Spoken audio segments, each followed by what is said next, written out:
Para विद्यार्थीहरू, आदरणीय गुरुवर्ग, योभन्दा पहिलो कक्षामा स्वाद कथाको विश्लेषण गरिसक्यौं। अब आजको कक्षामा स्वाद कथामा रहेको अभ्यास हल गर्नेछौं। अभ्यासमा पहिल्यै शब्द भण्डार रहेको छ। दिएका शब्दहरूको अर्थ लेख्नुहोस्। बाली, गर्व, फारो, भाउ, ज्यास्ती, नोक्सानी, अड्डी, तोड, टोकरी। विद्यार्थी भाइ बहिनीहरू, यी शब्दहरूको अर्थ हामीले पहिल्यै पनि पढिसकेका छौँ। अब यहाँ यी शब्दहरूको अर्थ के हुन् एकचोटि हामी हेर्ने कोसिस गर्छौँ। बहाली, नियुक्ति, कुनै पद ग्रहण गर्ने काम, यसलाई बहाली भनिन्छ। गर्व, घमण्ड। फारो, मितव्ययिता, फारू, जतन। भाउ, मूल्य, दर। ज्यास्ती, ज्यादा, धेरै। नोक्सानी, हानि, घाटा। अड्डी, ढिपी, जिद्दी, कर। तोड, मानसिक चोट। टोकरी, बाँसको चोयाले बुनेको ढक्की, डाली, छिट्नी। यसलाई तराई क्षेत्रमा ढक्की भनिन्छ, पश्चिम तराईमा छिट्नी भनिन्छ, अनि पहाडतिर डाली भनिन्छ। आकारमा अलिकति फरक हुन्छ, ढक्की, छिट्नी, डाली, तर यसलाई समग्रमा यी तीनवटालाई टोकरी भनेर बुझ्न सकिन्छ। 2 नम्बर पाठमा भा, या, गर्या, सक्या, एकवटा, चिन्या, काट्या, कहाँ, पक्नुस्, लानुस् जस्ता बोलीचालीमा प्रयोग गरिने शब्दहरू आएका छन्। पाठको सन्दर्भ ख्याल गरी उक्त शब्दको स्तरीय शुद्ध रूप लेख्नुहोस् भनेको छ। भा भनेको भए, यहाँ, गर्या, गरेको, सक्या, सकेको, एकवटा, एकवटा, कहाँ, पक्नुस्, पर्खनुस्, लानुस्, लानुहोस्। अनि पाठमा प्रयोग भएका निम्नलिखित टुक्काको अर्थ बुझी वाक्यमा प्रयोग गर्नुहोस्। यहाँ टुक्काहरूको दिएको छ। ती टुक्काहरूको अर्थ खोज्न भनेको छ, जसले सिधै अर्थ दिएर अलिकति घुमाउरो अर्थ दिन्छ, त्यसलाई टुक्का भनेर भनिन्छ। टुक्का जस्तै टार्न खोज्नु, अल्मल्याउनु। भाइले समयमा गृह कार्य नगरेर भोलि गर्छु भनी टार्न खोज्दैछ है। खोटो हुनु, दाग लाग्नु। आफ्नो त कर्म नै खोटो, जहाँ गयो त्यही असफल हुन्छु। अड्डी कस्नु, जिद्दी गर्नु, बिचरा साने छोरो।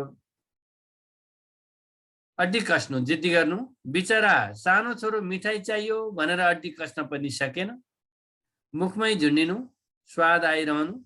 माइजूले बनाएको अचारको स्वाद अहिलेसम्म पनि मुखमै झुन्डिएको छ। अनि प्रश्न नम्बर 4 मा तल दिएको अनुच्छेदमा प्रयोग भएका उखान टिप्नुहोस् र साथीसँग मिली अन्य 5वटा उखान खोजेर तिनको अर्थबारे छलफल गर्नुहोस्। भाइ बहिनीहरू, यहाँहरूले अनुच्छेद किताबबाटै हेर्नुहोला। यहाँ इलमीका भागमा दुध र भात। भाइ मेहनत गरेर पढेको थियो। भाइले मेहनत गरेर पढेको थियो, अहिले इन्जिनियर भएछ। इलमीका भागमा दुध र भात त पक्कै हुन्छ नि। जाँगर न साँगर, खाने बेलामा आँगर। भैँसी किनेर पालौन भन्दा गोबर फाल्न सकिन्न भन्ने, अहिले दुध चाहियो भनेर कहाँ पाइन्छ? जाँगर न साँगर, खाने बेलामा आँगर हुन्छ र? अघिको तितो पछिको मिठो, अघिको तितो पछिको मिठो भन्छन्। अहिले मेहनत गरेर पढ्यो भने पो पछि सुख पाउला। हजुरबाले सानो नातिलाई भन्नुभयो। रातभरि करायो दक्षिणा हरायो, रातभरि करायो दक्षिणा हरायो। दुःख गरी छरेको मकै धान सुत्लो गर्ने बेलामा हावाले सुत्तर बनाइदियो। किन रुन्छस् मङ्गले आफ्नै ढङ्गले, पहिले पढ बाबु भन्दा नमानेर डुल्दा ठिक्क भयो। अहिले फेल भए भनेर पिल गर्छ है। किन रुन्छस् मङ्गले आफ्नै ढङ्गले त हो। दिन उजेली सुती गुमाई, रात उजेली बिस्कुन सुकाई। परीक्षामा मात्र रातभर नसुतेर सफल भइन्छ र? दिन उजेली सुती गुमाई, रात उजेली बिस्कुन सुकाई गरेर त काम लाग्दैन बाबु। यी उखानहरू यो अनुच्छेदभित्र रहेका उखान हुन्। यस्तै अन्य 5वटा उखान हामीलाई खोज्न अभ्यासमा बनेको हुनाले यहाँ कालो अक्षर भैँसी बराबर, नाच्न जान्दिन आँगन टेढो, पशुपतिको जात्रा, सिद्राको व्यापार, भुक्ने कुकुरले टोक्दैन, नमच्चिने पिङको 100 जडका। यहाँ कालो अक्षर भैँसी बराबर भनेको अनपढ, पढ्न नजानेका मान्छेलाई अक्षर के हो थाहा हुँदैन।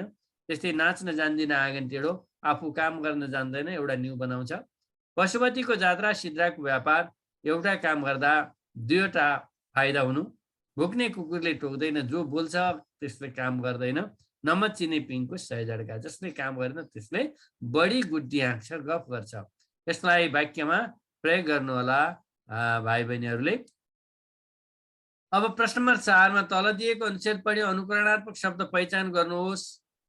यहाँ अनुकरणात्मक शब्द भनेको कुनै वस्तु, व्यक्तिको आवाज, अवस्थालाई नक्कल गरेर लिएको जुन शब्दहरू हुन्, ती नक्कल गरिएका शब्दहरूलाई अनुकरणात्मक शब्द भनिन्छ।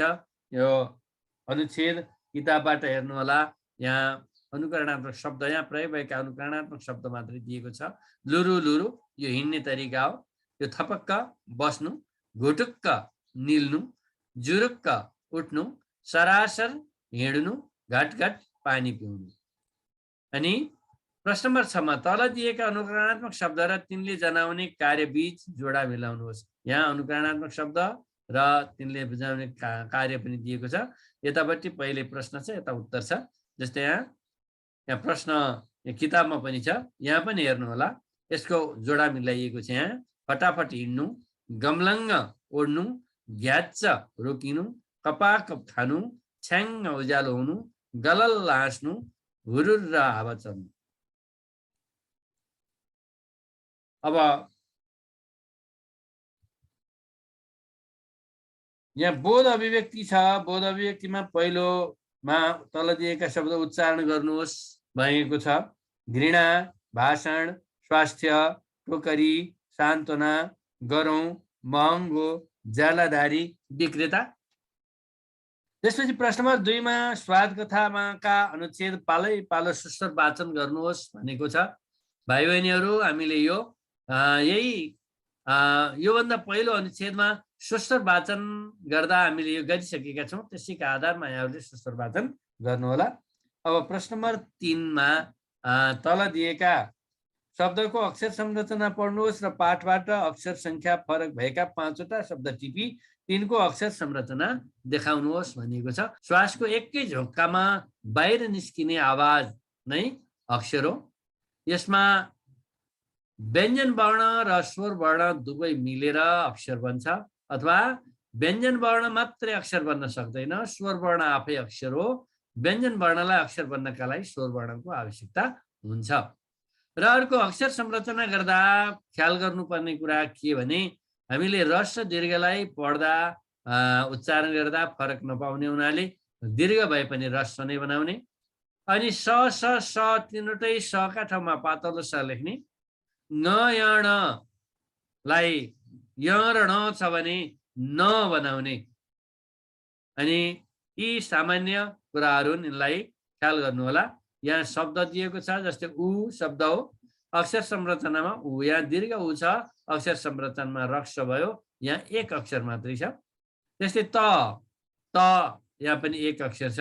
दोषी दोषी भाइ बहिनीहरू, यहाँ पेट चिरेको स थियो, हामीले अक्षर संरचना गर्दा पातलो स लेख्यौँ, किनकि उच्चारण गर्दा स तीनवटै सको उच्चारणमा फरक हुँदैन, एउटै उच्चारण गरिन्छ।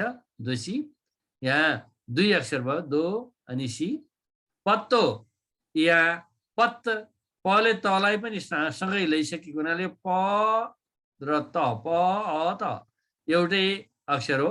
पत्त तो 2 अक्षर भयो। यहाँ स्वाभाविक, हामीले उच्चारण गर्दा पढ्दा स्वाभाविक लेख्छौँ लेख्दा, तर पढ्दा स्वाभाविक पढ्छौँ। कलाई पुरा अजन्त पढ्दैनौँ, हलन्त पढ्छौँ, त्यसैले क बी सँगै आउँछ।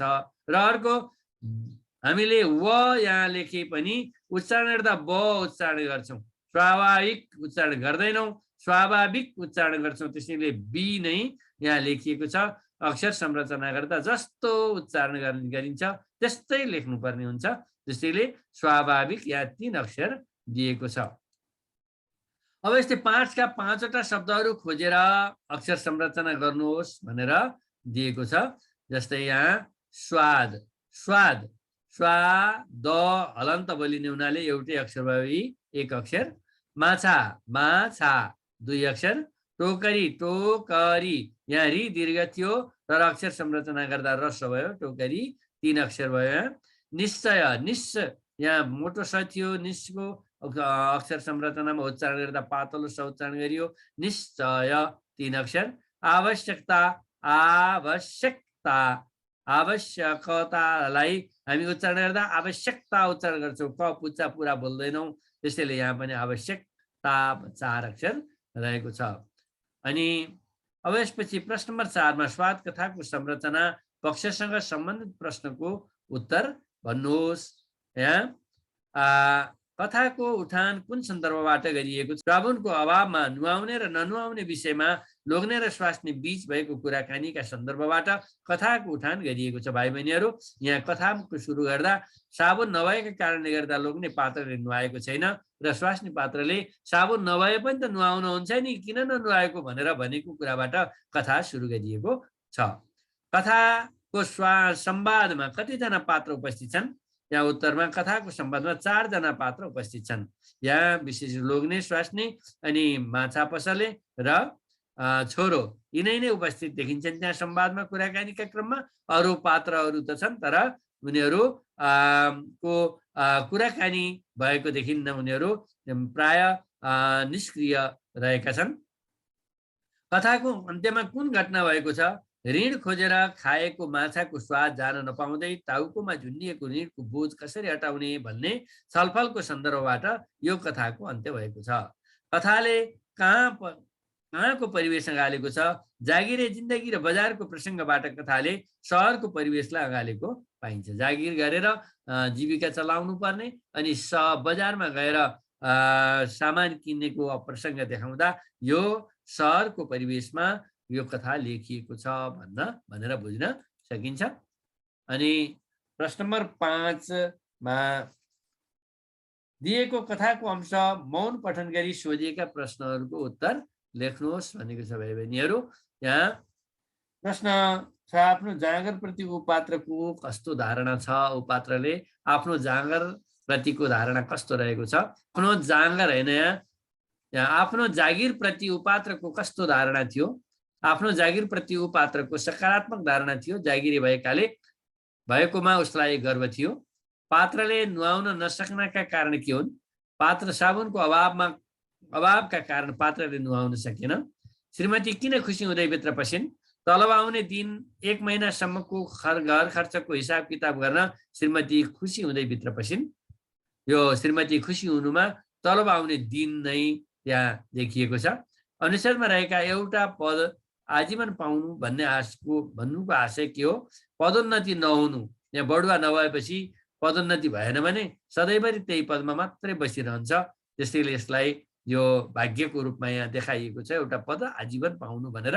त्यसैले यसको उत्तर पदोन्नति नहुनु वा सिफारिस गरिदिने मान्छे नहुँदा बढुवा हुन नसक्नु भन्ने बुझिन्छ। अनि प्रश्न नम्बर 6 मा कथा पढी दिएको संवाद कसले कोसँग भनेका हुन्? पहिला आउनुहोस्। साबुन किनेर ल्याउनु एक भारी, यो स्वास्नीले लोग्नेसँग भनेको। मैले हिसाब गरे भन्दा बढी नै रकम पो आएछ त लोग्नेले स्वास्नीसँग। सागपातमा धेरै भिटामिन हुन्छ लोग्नेले मनमनै।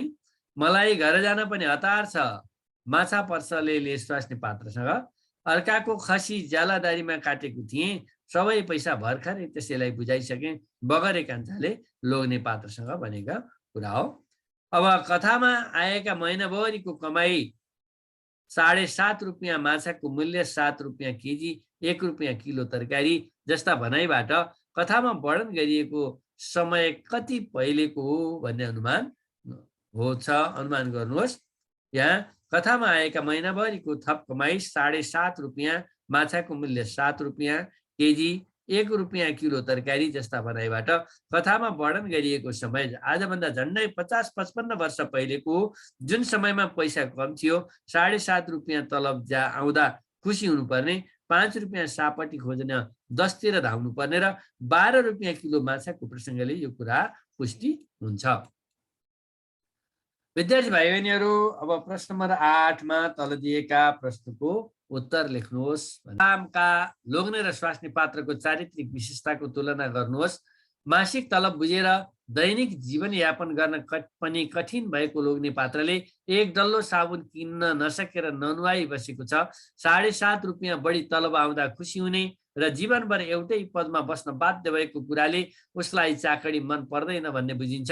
स्वास्नीले बनाएको लिस्टमा केही हेरफेर हुँदा रिसाउने उसमा पुरुषवादी हैकम छ। छोराले भोक लाग्यो भन्दा घर गएर मिठाई खाउला भनेर टार्नु पर्ने परे पनि, तलब बुझेकै दिन पनि एक छाक माछा खान ऋण काट्नु पर्ने परिस्थिति आए पनि गरिबीलाई सुमसुम्याउने होइन, घृणा गर्नुपर्छ भन्ने लोग्ने जीवनमा कडा मेहनत र सङ्घर्ष गरेर गरिबी हटाउनु पर्छ भन्ने विचार भएको साहसी व्यक्ति हो।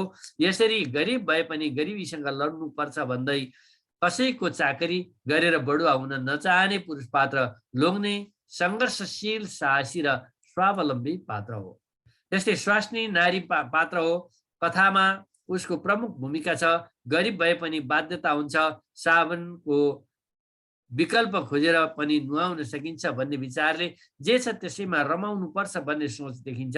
साधारण लेखपढ भए पनि सीमित साधनबाट असीमित आवश्यकता पूरा गर्ने सिपालु स्वास्नी सफल गृहिणी हो। समस्याको पहाड बोकेर हिँड्ने सहनशील पात्र हो।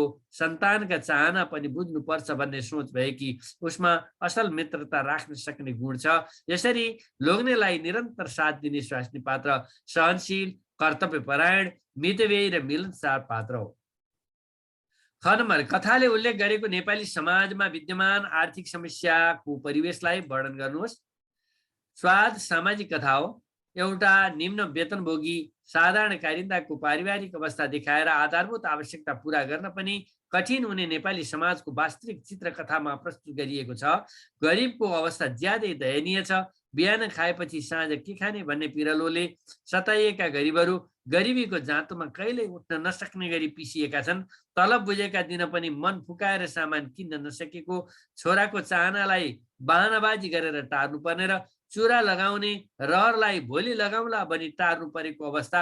खसीको मासु खाने चाहनालाई खसी भनी बाख्री काट्छन् भनेर अनिच्छा देखाइ गर्नुपर्ने। 18 रुपियाँ पर्ने माछा 10.5 रुपियाँमा पाउँदा पनि किन्ने पैसा नभएर ऋण खोज्नु परेको र माछाको स्वाद मेटिन नपाउँदै ऋण कसरी तिर्ने भन्ने चिन्ताले पिरलेको कुरा कथामा देखाइएको छ। यसरी एक छाक मिठो चोखो खान तलब आउने दिन वा चाडपर्व कुर्नु पर्ने र खाएर मुखमा झुन्डिएको स्वाद नमेटिँदै टाउकोमा झुन्डिएको ऋण कसरी तिर्ने भनी चिन्ता गर्नुपर्ने अवस्था छ। रोग, भोक, गरिबी र बेरोजगारीले नेपाली समाज थिलो थिलो भएको छ। थोरै आम्दानी हुने तथा हुँदा खाने परिवारले साँझ बिहानको हातमुख जोड्ने समस्या समाधान गर्ने नसक्ने अवस्थामा शिक्षा, स्वास्थ्य त कल्पना नै गर्न नसकिने अवस्थाको परिवेशलाई कथाले समेटेको छ। अब कथाको मुख्य सन्देश के हो? स्वाद कथाले आर्थिक विपन्नताका कारण जर्जर बनेको नेपाली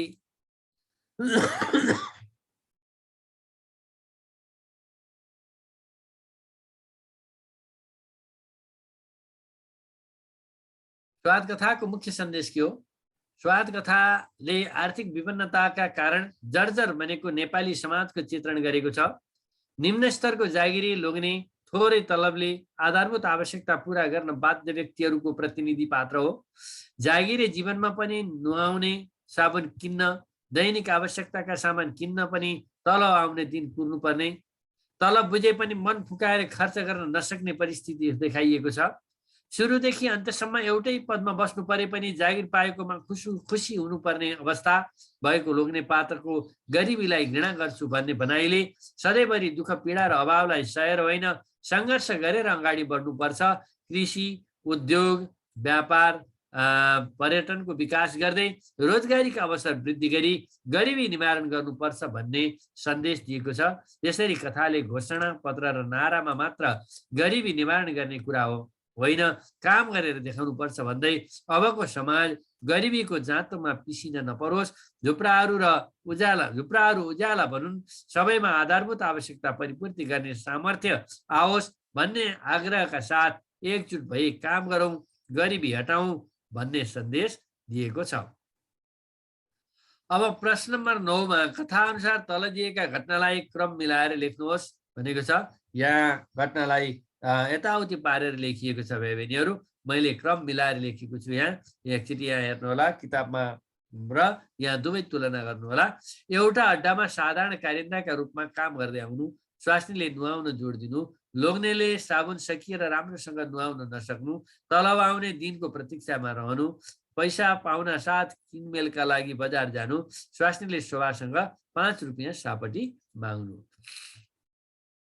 प्रश्न नम्बर 10 तलको अनुच्छेद पढ्नुहोस् र सोधिएका प्रश्नको उत्तर दिनुहोस्। अनुच्छेद किताबबाट पढ्नु होला भाइ बहिनीहरू। अनि यहाँ उत्तर दिनुहोस् र भाषा संरचना पहिचान गर्नुहोस्। यहाँ दुईवटा विधा दिएको छ, एउटा प्रश्नको उत्तर दिनुपर्ने र अर्को भाषाको संरचना खोज्नुपर्ने। यहाँ चाहिँ प्रश्न छ पहिलो, यो गुल्मीमा कफीको उत्पादन कहिलेदेखि सुरु भएको मानिन्छ?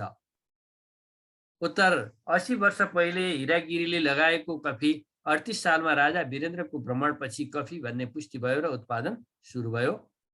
अनि भाषा संरचनामा यो व्यावसायिक शब्दको अर्थ स्पष्ट पार्नुहोस् भनिएको छ।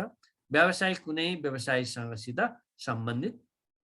अनि आमा नेपालमा पहिलो पटक कफी विकास केन्द्रको स्थापना कहिले भयो? नेपालमा पहिलो पटक कफी विकास केन्द्रको स्थापना विक्रम सम्वत 2042 सालदेखि भयो, 42 सालमा भयो। अनि भाषा संरचनामा आमा सोधेको छु, छुट्याउँदैनन् र भयो क्रियापदको धातु पहिचान गर्नुहोस्। छुट्याउँदैनन् र भयो क्रियापद, छुट्याउँदैनन् मा छुट्याउ धातु हो र भयोमा हु धातु हो। त्यस्तै यीमा उत्तर दिनुहोस्। यीमा नेपालमा कफी खेतीको सुरुवात कसरी भयो? राजा वीरेन्द्रको प्रोत्साहनमा कफी विकास केन्द्रको स्थापना र कफी कुलोको निर्माण भएपछि गुल्मेली जनताको सक्रियतामा कफी खेतीको सुरुवात भयो। अनि अर्को भाषा संरचना यीमा अनुच्छेदबाट एउटा सकर्मक र एउटा आक्रमक वाक्य पहिचान गरी लेख्नुहोस्। सकर्मक गुल्मीलाई कफी खेतीको पकेट क्षेत्र भनिन्छ र आक्रमक उत्पादनमा राम्रो हुँदै गएपछि जिल्लाका अन्य स्थानमा कफी खेती विस्तार भयो। अनि अर्को प्रश्न छ, यीमा अनुच्छेदबाट दीर्घ इकार लागेका शब्द पहिचान गर्नुहोस्। यहाँ नेपालमा के अरे यो गुल्मीलाई किन कफी खेतीको पकेट क्षेत्र मानिन्छ? यो उत्तर दिनुहोस्मा। नेपालमा कफी खेतीको शुभारम्भ गुल्मी मुसिकोटको आँपचौरबाट भएकोले गुल्मीलाई कफी को पकेट क्षेत्र भनिएको हो। र अर्को यीमा अनुच्छेदमा दीर्घ इकार लागेका शब्द पहिचान गरी लेख्नुहोस् भनेको छ। अनुच्छेदमा दीर्घ इकार लागेका शब्द गुल्मी, कफी, पर्यटकीय, स्थानीय, गिरी, मुसिकोट, बारी, तत्कालीन, वीरेन्द्र, सोही, खेती, यी दीर्घ इकार लागेका शब्दहरू हुन्। अब भाषिक संरचना र वर्णविन्यास दिएको छ। दिएको अनुच्छेदबाट क्रियापदका धातु पहिचान गर्नुहोस् भनेर दिएको छ। यहाँ हामीले पहिले धातु भनेको के हो एकचोटि यसलाई सर हेरौँ र बुझ्ने प्रयास गरौँ। धातु क्रियाको मूल रूप हो। धातुमा छ, छन्, थस, छौ, छु, छौँ, यो, ई, इस, यौ, ए, यौ, ने, छ, ने, छन्, ने, छस्, ने, छौ, ने, छु, ने, छौँ जस्ता प्रत्यय लागेर क्रियापद बन्दछन् र क्रियापदबाट छ, छन् आदि प्रत्यय हटाउँदा बाँकी रहने जुन शब्द हो त्यसलाई धातु भनिन्छ। धातुलाई बनोटका आधारमा सामान्य धातु, नाम धातु र प्रेरणार्थी धातु गरी 3 भागमा विभाजन गरिएको छ। सामान्य धातु भनेको कुनै प्रत्यय नजोडिएको मूल धातुलाई सामान्य धातु भनिन्छ। जस्तै पढ, लेख, गर, भन, खा, जा, दि, लैली, आऊ, पिउ, गाऊ यी सामान्य धातु हुन् भने नाम धातु नाम, विशेषण र अव्ययमा आऊ, याऊ यी प्रत्यय जोडिएर बनेका धातु जस्तै लत्याऊ, गुनगुनाऊ, अमिली, बजाऊ, लजाऊ, बतासी यी नाम धातु हुन्। त्यस्तै प्रेरणार्थ धातु मूल धातुमा जस्तै सामान्य धातु, मूल धातु भनेको सामान्य धातु तथा मूल धातुमा आऊ प्रत्यय जोडिएर बनेका धातु जस्तै पढमा आऊ जोडिएर पढाऊ भन्यो। अनि जस्तै लेखाऊ, बसाऊ, खुवाऊ, गराऊ, उठाऊ, हँसाऊ यी प्रेरणार्थक धातु भयो। यसरी हामीले धातु सामान्य धातु, नाम धातु र प्रेरणार्थक धातु गरी धातुलाई 3 प्रकारका हुन्छन् भनेर चर्चा गर्यौं।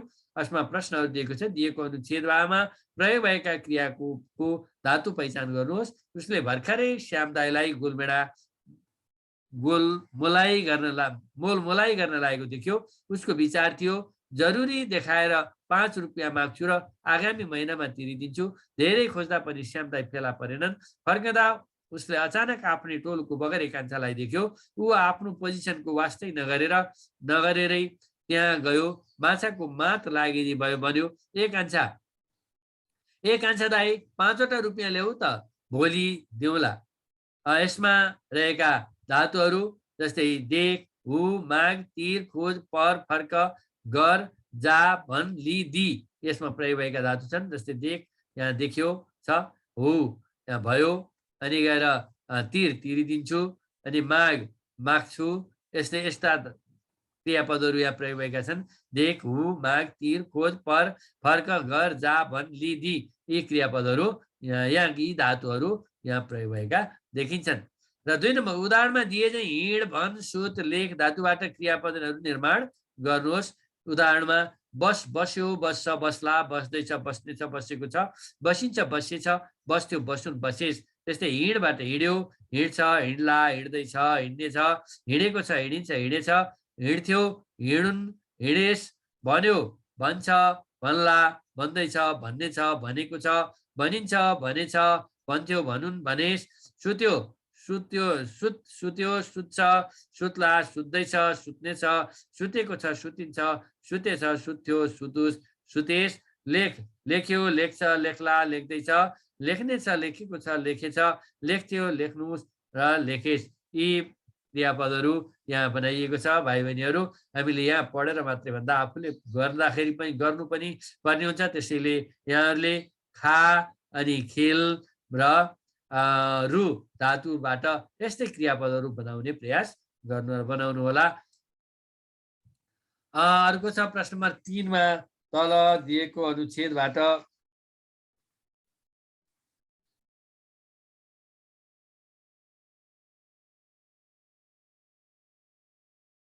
प्रश्न नम्बर 3 मा तल दिएको अनुच्छेद पढी रातो रङ लगाइएका शब्दको धातु छुट्याउनुहोस्।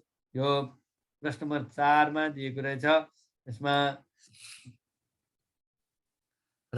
पदम प्रसाद आफूले पढेको पुस्तक र्याकमा राखेर हँसिलो अनुहार लगाउँदै घुम्न हिँडे। बाटामा प्रहरीले चोरलाई पक्राउ गरी लगेको लाँदै रहेछ। वास्तवमा प्रहरी भनेका त समाजको रक्षा गर्ने व्यक्ति नै रहेछन्। यो अनुच्छेद हो। यो अनुच्छेदमा रहेको यो कृदन्त शब्द जुन रङ लागिएको पढेकोमा पढ धातुबाट बनेको छ, राखेर राखबाट बनेको छ, लगाउँदै लगाउ धातुबाट बनेको छ, घुम्न घुम धातुबाट बनेको छ, पक्राउ धातु पक्र धातुबाट बनेको छ भने भनेका भन र गरेका यो गर्ने गर धातुबाट बनेका शब्दहरू हुन्। अनि त्यस्तै अर्को प्रश्न छ, उसले भर्खर दिउँला अनुच्छेदमा भएका कृदन्त धातुको रूप पहिचान गर्नुहोस्। यहाँ यो अनुच्छेदमा प्रयोग भएका कृदन्त शब्दहरू र ती शब्दहरू कुन धातुबाट बनेका छन् भन्ने कुरा यहाँ दिएको छ। जस्तै मोल्न मोल धातुबाट, लागेको लाग धातुबाट, देखाएर देखाउ धातुबाट, खोज्दा खोज धातुबाट, फर्कँदा फर्क धातुबाट, नगरी गर धातुबाट र लागे लाग धातुबाट बनेका शब्दहरू। दिएको अनुच्छेद पढी सकारात्मक र आक्रामक क्रियापदको पहिचान गर्नुहोस्। भाइ बहिनीहरू, यही च्यानलबाट यस च्यानलमा पदवर्ग अन्तर्गत क्रियापदमा जानुभयो भने सकारात्मक क्रिया के हो र आक्रामक क्रिया के हो यहाँहरूले थाहा पाउनुहुनेछ र सकारात्मक र आक्रामक छुट्याउने तरिका पनि यहाँहरूले भेटाउनुहुनेछ। यहाँ दधिराम दनवार दैलेख पुगे। उनले दुल्लुमा समर सिमलाई भेटे। त्यहाँ गङ्गाराम गीत गाउँदै थिए, बबर प्रसाद नाच्दै थिए, त्यहाँ मानिसहरू नाच हेर्दै थिए, कोही मानिसहरू हाँस्दै थिए।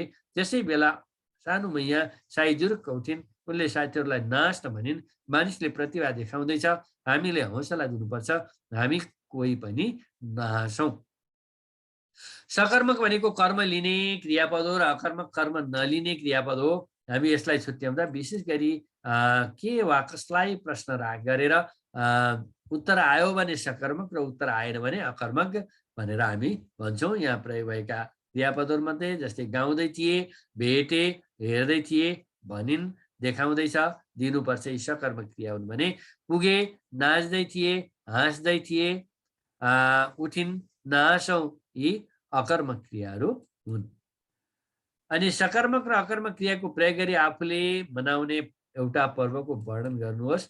भाइ बहिनीहरू, यहाँ मैले दसैँ पर्वलाई प्रमुख मानेर यहाँ वर्णन गरेको छु। यहाँहरूले आफ्नो आफ्नो तरिकाबाट आफूले मनाउने पर्वको बारेमा वर्णन गर्नुहोला। हिन्दूहरूको महान पर्व दसैँ घर घरमा देवीको पूजा गरी मनाइन्छ।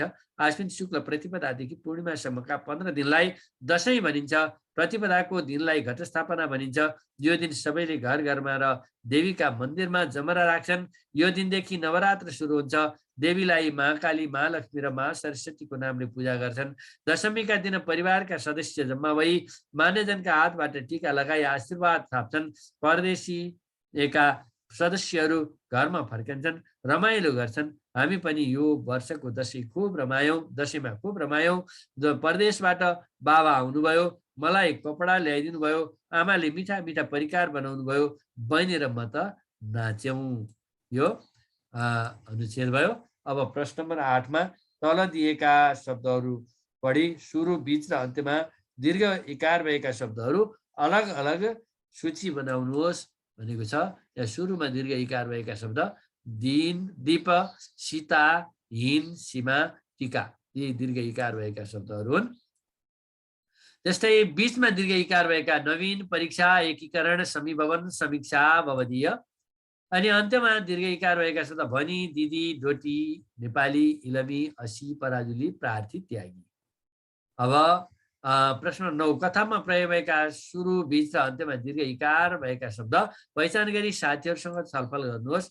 यहाँ सुरुमा दीर्घ इकार भएका शब्द यहाँ चितकार, अनि त्यस्तै बीचमा दीर्घ इकार भएका शब्द आसिन, आजीवन, तिनीहरू, 2-4, तिमीले, सुकीमा, अविस्मरणीय।